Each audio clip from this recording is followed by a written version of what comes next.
With hands tight clenched through matted hair, by Lewis Carroll. With hands tight clenched through matted hair, he crouched in trance of dumb despair. There came a breeze from out the air.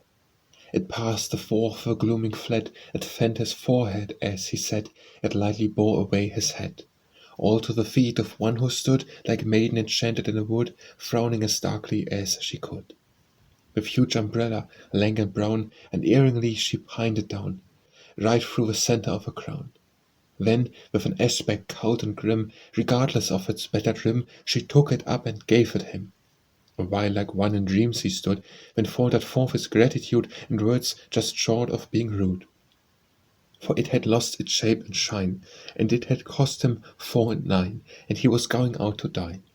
With grave indifference to his speech, fixing her eyes upon the beach, she said, "Each gives to more than each." He could not answer yea or nay. He faltered, "Gifts may pass away," yet knew not what he meant to say. "If it be so," she straight replied, "each heart with each doth coincide. What boots it, for the world is wide?" And he, not wishing to appear less wise, said, "This maternal sphere is but attributive idea." But when she asked him, "Wherefore so?" he felt his very whiskers glow, and frankly owned, "I do not know." While, like broad waves of golden grain, or sunned dews on cloistered pane, his colour came and went again. Pitying his obvious distress, yet with a tinge of bitterness, she said, "The more exceeds the less." "A truth of such undoubted weight," he urged, "and so extreme in date, it were superfluous to state." Roused into sudden passion, she, in tone of cold malignity, "To others, yes, but not to thee."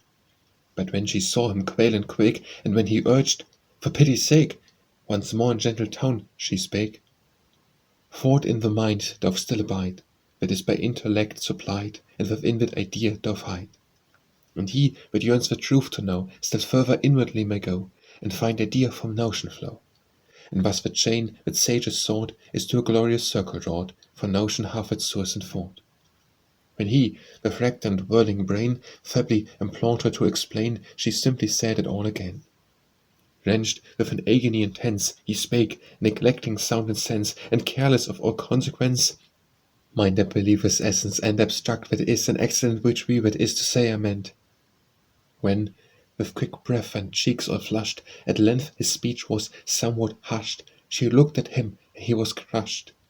It needed not her calm reply, she fixed him with a stony eye, and he could neither fight nor fly, while she dissected word by word his speech, half guessed at and half heard, as might a cat a little bird. Then, having wholly overthrown his views and stripped them to the bone, proceeded to unfold her own. So passed we on with even pace, yet gradually one might trace a shadow grounding on his face.